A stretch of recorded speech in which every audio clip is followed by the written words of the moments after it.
Entering the ACT means facing this at the border, which is why Tarago resident Talyah Lyndon made sure she was armed with an exemption before visiting her midwife. I am 24 and I'm pregnant with my second child, so I'm almost 32 weeks. A standing exemption to enter the ACT has been granted to residents living in 10 surrounding postcodes.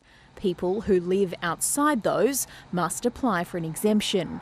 Even with one, Talyah says she was refused care. What my midwife said to me was that while we're currently in this lockdown and while the restrictions are in place that they are, they can't see me, or they won't be able to see me at all. After a complicated first pregnancy, Talyah is now anxious about whether she will be able to welcome her second bundle of joy at Canberra Hospital as planned. So the idea of birthing at any other hospital or having to present to any other hospital for my care is really stressful because they don't know my history and I don't know if they're actually equipped to handle my situation, because it really was a life or death situation at that point. Canberra Health Services denies turning any patients away, but admits to shifting some appointments to telehealth. If they can't be, of course, patients can come to the ACT to get the right care in the right place at the right time. Still, the Health Minister today offered an apology. I, of course, apologise to anyone who has been affected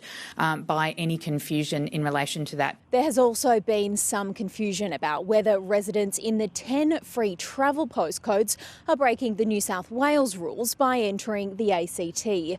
Deputy Premier John Barilaro today provided some clarity. He says the answer is no, because the cross-border directions in New South Wales now mirror those in the Territory. But the current border bubble may soon burst, with the end of lockdown looming both here and in regional New South Wales. If one finds freedom sooner than the other, the rules will have to change. None of this is easy. You inevitably end up drawing lines somewhere, and there'll always be some people who fall on the other side of whatever line is drawn. But no matter what, the path forward will be in the best interests of the ACT. Rosie King, ABC News, Canberra.